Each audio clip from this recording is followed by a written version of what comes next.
So hello students, আজকে আমরা যে এসএকিউগুলো করব সেটা হলো অর্ধগোলক আর গোলক মিলিয়ে যত ইম্পর্টেন্ট এসএকিউ আছে আজকে সবগুলো আমরা কমপ্লিট করব। তার আগে আমরা যেমন একটা কাজ করি যে প্রত্যেকটা অধ্যায় করার আগে সেই অধ্যায়ের যে বিভিন্ন ইম্পর্টেন্ট সূত্রগুলো আছে সেগুলোকে আমরা জলের মতো আগে বুঝে নিই, ঠিক আছে? তো সেই জিনিসটাই আজকে করব যে সবার প্রথমে আমরা অর্ধগোলকের সূত্রগুলোকে ভালোভাবে বুঝে নিব, ঠিক আছে? একটা জিনিস মাথায় রাখবা যে এটা হলো একটা গোলক, ঠিক আছে? এটা কি একটা গোলক, আর এটা হলো একটা অর্ধগোলক, মানে গোলকের অর্ধেকটা হলো আমাদের কি অর্ধগোলক। তো একটা জিনিস দেখো যে একটা যখন গোলক আছে তো গোলকটার পুরোটার কি আছে, খালি বক্রতল আছে, মানে একটাই তল আছে, তাই না? আর ওই তলটা কি বাঁকা, তাই না? তলটা কি বাঁকা, মানে উপরের তলটা বাঁকা। আর আমাদের অর্ধগোলকে কিন্তু দুটা তল আছে, একটা হলো এই দেখো, এটা হলো এই যে আমাদের একটা বাঁকা, ঠিক আছে? মানে এইরকম একটা বাঁকা তল যেটা বক্রতল হয়ে গেল, আর নিচে এরকম আরেকটা আছে যেটা হলো সমতল, তাই তো? একটা সমতল আর একটা বক্রতল, ঠিক আছে? আর একটা গোলকের কি পূর্ণ গোলকের কি আছে, একটা সম্পূর্ণ খালি একটাই তল আছে যেটা বক্রতল, ঠিক আছে? তো যখন বলবে যে অর্ধগোলকের বক্রতলের ক্ষেত্রফল সূত্র, ঠিক আছে, তার মানে বুঝে যাবে যে অর্ধগোলকের বক্রতল মানে এই উপরের তলটার কথা বলছে, খালি নিচের সমতলটার কথা বলেনি। মানে উপরের এই যে বক্রতলটা আছে, উপরের এই বক্রতলটার কথা বলছে, ঠিক আছে? তো এই অর্ধগোলকের এই উপরের বক্রতলটার ক্ষেত্রফল 2πr। তো যদি অর্ধগোলকের বক্রতলের ক্ষেত্রফল 2πr হয়, তাহলে পূর্ণ গোলকের বক্রতলের ক্ষেত্রফল কত হবে? নিশ্চয়ই এর ডবল হবে। যদি অর্ধেকটা আমাদের 2 হয়, ঠিক আছে, তাহলে পুরাটা আমাদের কি হবে? 4 হবে, তাই তো? সেই জন্য বলছে যে অর্ধগোলকের বক্রতলের ক্ষেত্রফল 2πr²। তাহলে যদি কোথাও বলে যে পূর্ণ গোলকের বা খালি গোলকের, তার মানে পূর্ণ গোলক, ঠিক আছে, গোলকের বক্রতলের ক্ষেত্রফল, তখন আমরা এটা কি করব? 4πr², ঠিক আছে? 2 এর জায়গায় কি হয়ে যাবে? 4 হয়ে যাবে। তাহলে বুঝতে পারলে যে বক্রতলের ক্ষেত্রফলের সূত্র মনে রাখা কত সহজ। আমরা কি বললাম আবার যে 2πr² হয়ে গেল অর্ধগোলকের, আর যদি পূর্ণ গোলকের বলে তাহলে তার ডবল মানে 4πr²। ক্লিয়ার? এবার বলছে তার আগে সমগ্র তলের ক্ষেত্রফল দেখার আগে আয়তনটা দেখিনি। আয়তন, এবার দেখো আয়তন মানে কি? আয়তন মানে ধরো এই যে এটা একটা গোলক, ঠিক আছে, এটা একটা গোলক, তো এর ভিতরে যতটা জায়গা আছে বা যতটা হাওয়া ধরবে বা যতটা জল আটবে এর ভিতরে, ঠিক আছে, তো এই ভিতরের পূর্ণ জায়গাটা, সম্পূর্ণ জায়গাটাকে বলে আমাদের আয়তন। তো অর্ধগোলকের আয়তন মানে এরকম, ঠিক আছে? তো অর্ধগোলকের ভিতরে আমাদের যতটা আটবে এরকম, ঠিক আছে, এটা মনে করো আমাদের এখানে অর্ধগোলক দেখাচ্ছি, ঠিক আছে, অর্ধগোলক এটা। তো এই অর্ধগোলকের ভিতরে আমাদের যতটা জায়গা আছে এই পুরনো জায়গাটা হয়ে গেল আমাদের কি আয়তন, অর্ধগোলকের আয়তন। তো অর্ধগোলকের আয়তনের সূত্র কি 2/3πr³, ঠিক আছে? সেমভাবে যদি অর্ধগোলক না বলে পূর্ণ গোলক বলে তাহলে কি হয়ে যাবে? এরকম যদি পূর্ণ গোলক বলে দেয় তাহলে কি হয়ে যাবে? তাহলে এটা 2টা হয়ে যাবে 4, মানে 4/3πr³। ক্লিয়ার? কি বললাম? যেহেতু অর্ধগোলকের আয়তন 2/3πr³, তাহলে পূর্ণ গোলকের আয়তন হয়ে যাবে 4/3πr³, ঠিক আছে? তাহলে অর্ধগোলকের বক্রতলের ক্ষেত্রফল বুঝলা, আর পূর্ণ গোলকের বক্রতলের ক্ষেত্রফল কিন্তু আমরা বুঝে গেলাম, ঠিক আছে? এগুলো আমরা একটু মুছে দিই, দাঁড়াও, ওকে, এগুলো সব মুছে দিই, ওকে। এবার প্রশ্ন হলো যে স্যার তাহলে সমগ্র তলের ক্ষেত্রফল কি এরকম হবে যে এটা 3πr², তাহলে পূর্ণ গোলকের মানে গোলকের তাহলে 6πr², এমন হবে? এরকম হবে না। কেন?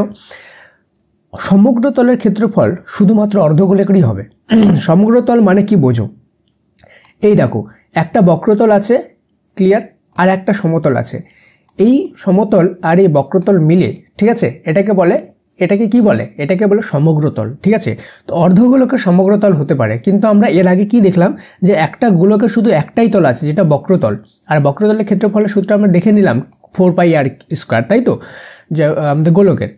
কিন্তু গোলকের সমগ্র তলের ক্ষেত্রফল হয় না, ঠিক আছে? সমগ্র তলের ক্ষেত্রফল শুধু অর্ধগোলকেরই হবে। সেই জন্য সমগ্র তলের ক্ষেত্রফলের সূত্র শুধু একটাই হবে, 3πr²। ক্লিয়ার?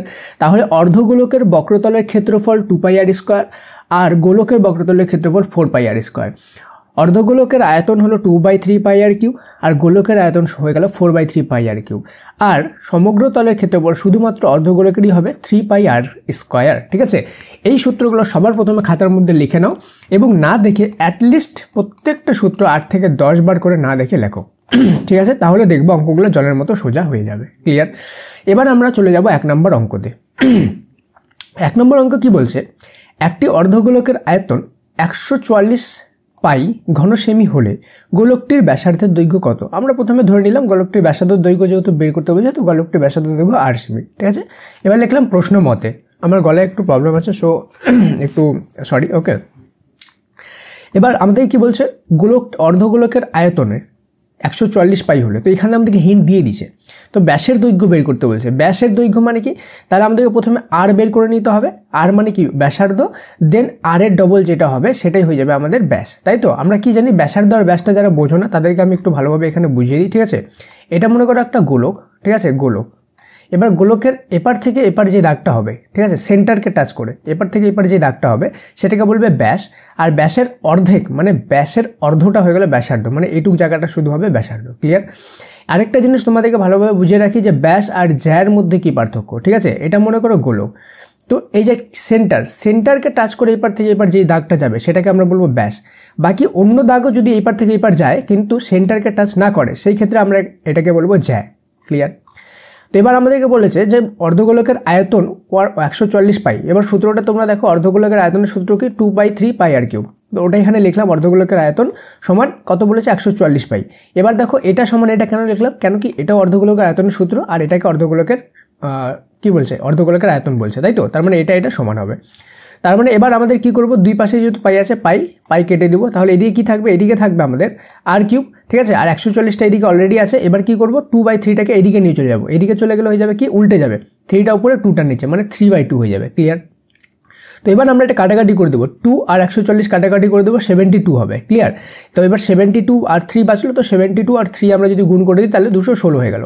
তাহলে আর কিউব সমান সমান 216। তো এবার আমরা দুই পাশে যদি কিউব করি তাহলে এদিকে আর এর কিউব হবে আর এদিকে 6 এর কিউব হবে, মানে 6 এর কিউব সমান সমান 216। কীভাবে, 6 গুণ 6 গুণ 6 মানে 3টা 6, ঠিক আছে? 3টা 6 যদি হয় তাহলে আমাদের 216 হয়। ক্লিয়ার? তাহলে উপরের কিউব কেটে দেবো, ঠিক আছে? মনে মনে কেটে দিলেই হবে, ঠিক আছে? তাহলে আমার সমান আর সমান 6 বাজবে। তাহলে আমাদের আর সমান 6 এখনই দেখলাম। আর মানে কি, আর মানে আমাদের হলো ব্যাসার্ধ, মানে এই যে ব্যাসার্ধটাকে মানে ব্যাসের অর্ধটাকে আর বলা হয়। যদি অর্ধেকটা আমাদের কত হয়, 6 হয়, তাহলে পুরাটা কত হবে, 6 আর 6 12 হবে। তো ওটাই লিখলাম, তাহলে ব্যাস সমান 6 গুণ 2 12 সেন্টিমিটার। ক্লিয়ার? আশা করি খুব ভালোভাবে এটা বুঝতে পেরেছো, ঠিক আছে? নেক্সট চলে যাবো নেক্সট অঙ্কে। 2 নম্বর অঙ্কে কি বলেছে, গোলকের ব্যাসার্ধ 50% বৃদ্ধি করলে বক্রতলের ক্ষেত্রফল শতকরা কত বৃদ্ধি পায় তা নির্ণয় করো। শতকরা কত বৃদ্ধি পায় মানে কত পার্সেন্টেজ বৃদ্ধি পায় গোলকের ব্যাসার্ধ, মানে এটা গোলক, ঠিক আছে? এটা গোলকের ব্যাসার্ধ। এই ব্যাসার্ধটা যদি 50% বৃদ্ধি করা যায় তাহলে গোলকটা, সম্পূর্ণ গোলকটার যে ক্ষেত্রফল সেটা শতকরা কতটা বৃদ্ধি পায় তার নির্ণয় করো। আচ্ছা, ক্ষেত্রফল আর আয়তনটা আমরা এখানে বলে দিই।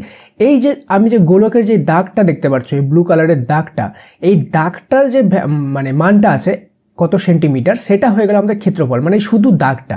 আর দাগের ভিতরে যে জায়গাটা আছে সেটাকে বলে আয়তন, ঠিক আছে? যারা জানো না তাদেরকে আমি বলে দিলাম।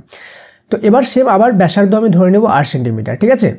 50% যদি বৃদ্ধি পায় তাহলে ব্যাসার্ধ 50% বৃদ্ধি পাবে বলছে। তো আর যদি 50% বৃদ্ধি পায় তাহলে কি হবে, আর ইন্টু 150/100। কেন কি 100-র মধ্যে 50% বৃদ্ধি পাবে, তার মানে 150/100। এটা আমি কাটাকাটি করে দেবো, ঠিক আছে? সিম্পলি 0 0 কেটে দিব, আবার এটাকে 5 দিয়ে 5 2 10 হবে, 5 3 15 হবে, তাই না? তাহলে আর 3 উপরে বাঁচলো, তাহলে 3 আর গুণ করে দিলে উপরে 3 আর হয়ে যাবে, নিচে 2 বাঁচলো। ক্লিয়ার? এবার বলছে বক্রতলের ক্ষেত্রফল 4 পাই আর স্কোয়ার আমাদের কি গোলকের বক্রতলের ক্ষেত্রফল। এটা কিন্তু অর্ধগোলক বলেনি, গোলক বলেছে, তাই তো? তো গোলকের বক্রতলের ক্ষেত্রফলের সূত্র আমরা এখনই দেখলাম, 4 পাই আর স্কোয়ার। এখানে আবার তোমাদেরকে মনে করে দিই, অর্ধগোলকের ক্ষেত্রফলের সূত্র কি, অর্ধগোলকের ক্ষেত্রফলের সূত্র 2 পাই আর স্কোয়ার, তাই না? আর এটা বলেছে যে বক্রতলের গোলকের বক্রতলের ক্ষেত্রফল, সেই জন্য 4 পাই আর স্কোয়ার লিখলাম। তো 4 থাকলো, পাই থাকলো, আর এর মান কত আছে, আর এর মান আমাদের এখানে 3r/2। তো এখানে 3r/2 বসিয়ে দিলাম, স্কোয়ার থাকলো, তাহলে উপরে 3 স্কোয়ার 9 হবে, আর আর এর স্কোয়ার আর স্কোয়ারই থাকলো, আর নিচে 2 এর স্কোয়ার কত হয়ে গেল, 4 হয়ে গেল। ক্লিয়ার? তো এবার আমরা নিচের 4 আর এদিককার 4 কেটে দেবো, কেন কি এই 4টা উপরে আছে। তাহলে উপরে কি বাঁচলো, 9 বাঁচলো, পাই বাঁচলো, আর স্কোয়ার বাঁচলো, 9 পাই আর স্কোয়ার বাঁচলো। ক্লিয়ার? তো এবার কতটা বৃদ্ধি পেলো, ঠিক আছে? 9 পাই আর স্কোয়ার বেরোলো, আর আগে কত ছিল, 4 পাই আর স্কোয়ার, তাই তো? আগে 4 পাই আর স্কোয়ার ছিল, আর পরে 9 পাই আর স্কোয়ার বেরোলো। তো 9 পাই আর স্কোয়ার থেকে 4 পাই আর স্কোয়ার বিয়োগ করে দিলাম, তাহলে কি বাঁচলো, 5 পাই আর স্কোয়ার, মানে 9টা থেকে 4টা বিয়োগ করে দিলে 5টা পাই আর স্কোয়ার বাঁচলো। তার মানে 5 পাই আর স্কোয়ার বৃদ্ধি পেলো। কিন্তু আমাদেরকে বৃদ্ধিটা সংখ্যায় বলেনি, আমাদেরকে কি বলেছে, কত বৃদ্ধি পেয়েছে শতকরা, আমাদেরকে শতকরা বের করতে বলেছে। তো যেহেতু শতকরা বৃদ্ধি বের করতে বলেছে, তো এটাকে আমরা কি করব, এই যে 5 পাই আর স্কোয়ার যেটা আছে বেরোলো এটা, আর 4 পাই আর স্কোয়ার এটাকে নিচে লিখবো, ইন্টু 100 করে দেবো, ঠিক আছে? ইন্টু 100 করে দেবো, কেন কি আমাদেরকে শতকরা বের করতে হবে। ক্লিয়ার? তো উপরের পাই আর স্কোয়ার নিচের পাই আর স্কোয়ারে কেটে দেবো, 4 দিয়ে আমরা যদি 100 কাটি 25 হবে, ক্লিয়ার। এই 25 আর 5 হয়ে গেল, গুণ করলে 125%, এইটা আমাদের হয়ে গেল অ্যান্সার, ক্লিয়ার। আমাদের 2 নাম্বার কিন্তু বের হয়ে গেল। এবার আমরা দেখব 3 নাম্বার। 3 নাম্বার অঙ্কটা ছোট, ঠিক আছে, একটু যদি ভালোভাবে ধ্যান দিয়ে শোনো তাহলেই বুঝে যাবে, ঠিক আছে। দেখো এখানে কি বলছে, 2/3 সেন্টিমিটার ব্যাসার্ধের নিরেট। আচ্ছা, এইটা আমি এরকম একটা অঙ্ক দেখেছিলাম এবিটিএতে, যেখানে 4/2 ছিল, ঠিক আছে। তো অঙ্কটা ভালোভাবে বুঝবে, অঙ্কটা প্রচুর ইম্পর্টেন্ট একটা অঙ্ক। দেখো আমি 3 স্টার দিয়ে রেখেছি, ঠিক আছে। তো অনেক সময় কি হবে, 2/3 জায়গায় 4/2 4√2 দিতে পারে, ঠিক আছে। 2√3 জায়গায় 4√2 দিতে পারে। তো সেই ক্ষেত্রে তুমি যদি অঙ্কটা ভালোভাবে বোঝো তাহলে এটাও করতে পারবে, এটাও করতে পারবে, ঠিক আছে। আমরা 2√3 দিয়ে অঙ্কটা করে দেখছি। 2√3 সেন্টিমিটার ব্যাসার্ধের নিরেট গোলক থেকে কেটে নেওয়া, ঠিক আছে। আমি এটাকে আরেকটু বাড়িয়ে দিচ্ছি, okay, just wait, just give me 1 second, okay. Okay, আচ্ছা, এদিকে দেখা যাচ্ছে নাকি নেওয়া লেখা আছে, ঠিক আছে। 2√3 সেন্টিমিটার ব্যাসার্ধের নিরেট গোলক থেকে কেটে নেওয়া সর্বাপেক্ষা বড় ঘনকের আয়তন নির্ণয় করো। মানে এখানে থেকে বোঝো জিনিসটা, একটা গোলক আছে, ওকে, একটা গোলক আছে, কি আছে, গোলক। বলছে যে এই গোলকটা থেকে, গোলকটা হলো ব্যাসার্ধ 2√3, এই গোলকটা থেকে কেটে নেওয়া সর্বাপেক্ষা বড় ঘনকের আয়তন।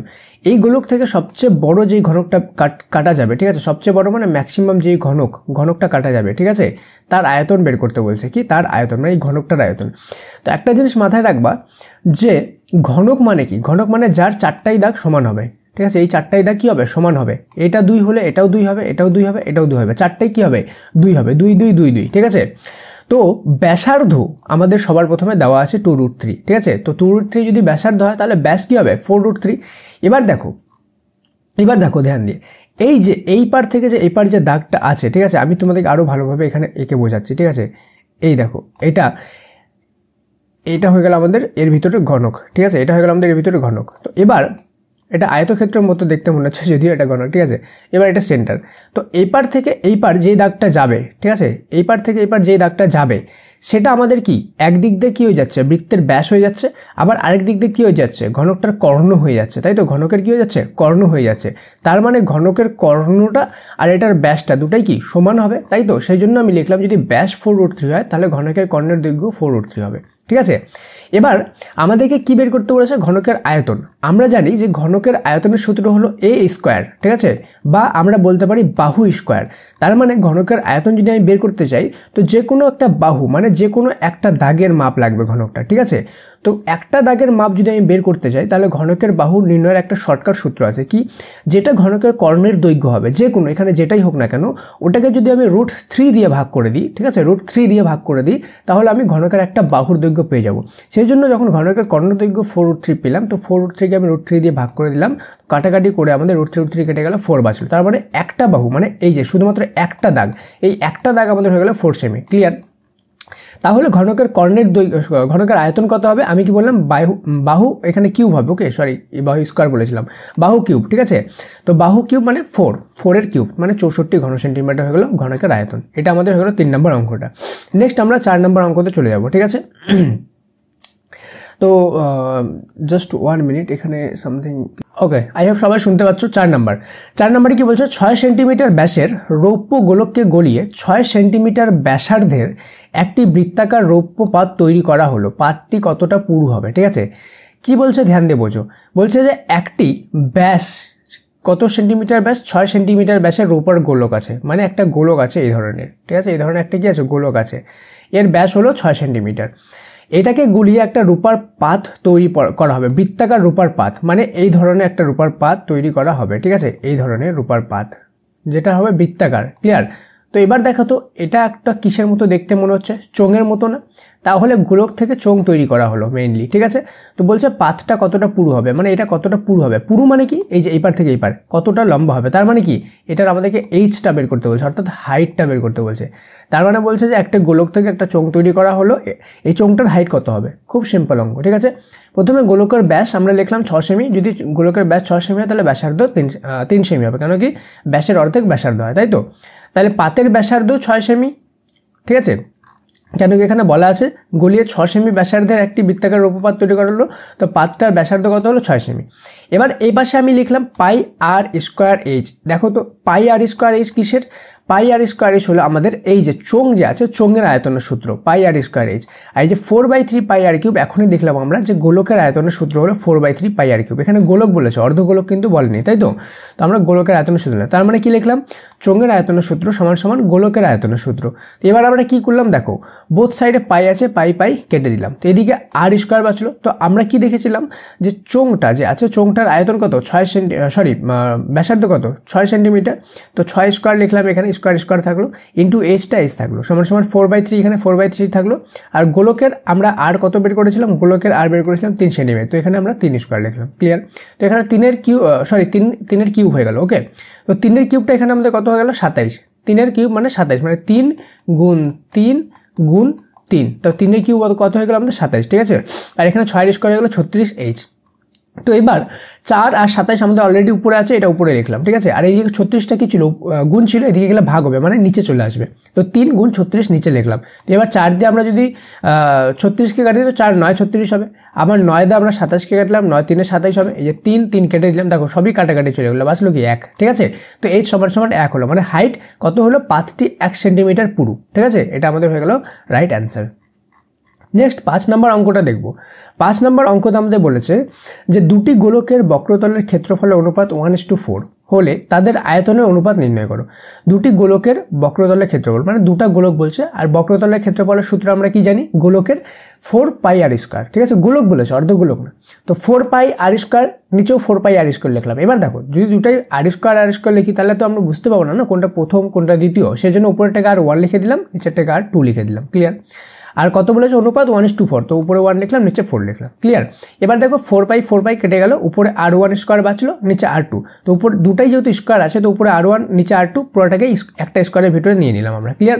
আর একে 1-এর 4টা আমরা কি করলাম, এটাকেও স্কোয়ারে করে দিলাম, 1/2 স্কোয়ার করে দিলাম। কেন কি 2 স্কোয়ার মানে 4, আর 1 স্কোয়ার তো একই, তাই তো? এবার আমরা স্কোয়ার কেটে দিলাম, তাহলে এদিকে বাঁচলো r1/r2, এখানে 1/2, ঠিক আছে? তো r1/r2 1:2 বেরোলো, ঠিক আছে? এবার r1 r2 বেরোলো, মানে r1 r2 মানে কি, ব্যাসার্ধ বেরোলো, ঠিক আছে? কিন্তু আমাদের কি বের করতে বলেছে, আয়তনের অনুপাত, ঠিক আছে? আয়তনের অনুপাত, তাহলে তাদের আয়তনের অনুপাত সমান সমান কি লিখবো, উপরে লিখবো, আমরা কি জানি গোলকের আয়তনের সূত্র 4/3 পাই আর কিউব, ঠিক আছে? তো উপরে 4/3 পাই আর কিউব লিখলাম, নিচেও 4/3 পাই আর কিউব লিখলাম। কিন্তু সেমভাবে বোঝার জন্য উপরেরটাকে আর 1 লিখলাম, নিচেরটাকে আর 2 লিখলাম। এবার সেমভাবে উপরে 4/3 পাই দুটাই কেটে দিলাম, নিচেরও যেহেতু একই আছে, তাহলে উপরে কি বাঁচলো, r1 কিউব, নিচে r2 কিউব। তো সেমভাবে দুটাই যেহেতু কিউব আছে, তো দুটাকে ভিতরে নিয়ে নিলাম, একটা কিউব দিয়ে দিলাম। এবার r1/r2 মান জানি আমরা 1/2, তো এখানে 1/2 কিউব লিখে দিলাম। তো 1-এর কিউব হবে কি হবে, একই হবে, আর 2-এর কিউব কি হবে, 8 হবে, ঠিক আছে? 2 2 4, 4 2 8। তাহলে আমাদের যদি এটাকে আমরা 2তে লিখি, তাহলে এটা হবে 1:2, ঠিক আছে? 1:8। তাহলে এদের আয়তনের অনুপাত হবে 1:8, এটা হয়ে যাবে আমাদের রাইট অ্যান্সার। ক্লিয়ার? তাহলে কি বললাম যে দুটি গোলকের আয়তনের অনুপাত হয়ে গেল 1:8, ঠিক আছে? তো এই কটাই আমাদের গোলকের অঙ্ক ছিল, ঠিক আছে? যেগুলো আমাদের মোস্ট ইম্পর্টেন্ট। আর এগুলো তোমরা ভালোভাবে প্র্যাকটিস করো, খুবই সোজা, গোলকটা অ্যাকচুয়ালি খুবই সোজা, আর গোলকের যে সূত্রগুলো আছে সেগুলো খুবই সোজা, খুব ভালোভাবে প্র্যাকটিস করো। আর আরেকটা জিনিস বলে দিই, কারো যদি মনে করো অঙ্কতে বেসিকে অনেক প্রবলেম থাকে, যে XY অঙ্ক বুঝি না, কর্নার মাল্টিপ্লিকেশন বুঝি না, ঠিক আছে? বজ্রগুণ বুঝি না, কীভাবে কোন ক্যালকুলেশনটা হচ্ছে বুঝি না, বেসিক নিয়ে যদি কারো প্রবলেম থাকে, যেগুলো তোমাদের ক্লাস 7-8 শেখানো হয়েছিল কিন্তু তোমরা কোনো কারণবশত শিখতে পারোনি, তাহলে সাফল্য মাধ্যমিক অ্যাপে যে 0 to Hero কোর্সটা আছে, সেই 0 to Hero কোর্সটাতে অবশ্যই জয়েন হয়ে যাও। সেখানে তোমাদের 1 থেকে 2 দিনের মধ্যে সম্পূর্ণ বেসিক থেকে একদম অ্যাডভান্স পর্যন্ত শিখে যাবে। সেগুলো একদম রেকর্ডেড ক্লাস আছে, এটা না যে ক্লাসের জন্য ওয়েট করতে হবে। সমস্ত ক্লাস, কোর্সটা নেওয়া মাত্র সমস্ত ক্লাস পেয়ে যাবে, তুমি যত তাড়াতাড়ি পারবে সেটাকে কমপ্লিট করে নিতে পারবে। তো যাদের বেসিক নিয়ে প্রবলেম আছে, তারা সাফল্য মাধ্যমিক অ্যাপে সবার প্রথম স্ক্রিনে দেখতে পারবে 0 to Hero কোর্স বলে আছে, সেই কোর্সটাতে তোমরা অবশ্যই জয়েন হয়ে যাবা, ঠিক আছে? সেটাতে জয়েন হওয়ার 1 থেকে 2 দিনের মধ্যে দেখবা তোমরা খুব ভালোভাবে অঙ্ক শিখে গিয়েছো, ঠিক আছে? যারা অঙ্ক শিখতে চাও, মনে রাখবা ইন ফিউচারে তোমাদেরকে আর কেউ বেশি অঙ্ক শেখাবে না। 11 12 হলো তোমাদের যখন জবে কিন্তু তোমাদের অঙ্ক লাগবে। তো যাদের প্রবলেম আছে জেনুইনলি তারা সেটা অ্যাকসেপ্ট করবে, এবং সেটাকে শুধরানোর জন্য সেটা অবশ্যই কিন্তু তোমরা বেসিকটা শিখে নিবে। প্লাস বেসিকটা 0 to Hero কোর্সটা করার পরেও এই অঙ্কগুলোও যাদের বুঝতে অসুবিধা হবে তারাও কিন্তু এই অঙ্কগুলো বুঝে যেতে পারবে। কেন কি সেখানে বেসিক থেকে অ্যাডভান্স পর্যন্ত, ঠিক আছে, 0 থেকে হিরো পর্যন্ত সমস্ত অঙ্ক শেখানো আছে, যেগুলো তোমাদেরকে মাধ্যমিকের যে অঙ্ক আছে সেগুলো করতেও কিন্তু হেল্প করবে। ওকে, তো দেখা হচ্ছে পরের ক্লাসে, ততক্ষণ পর্যন্ত মন দিয়ে পড়াশোনা করো। Thank you so much and may God bless you all.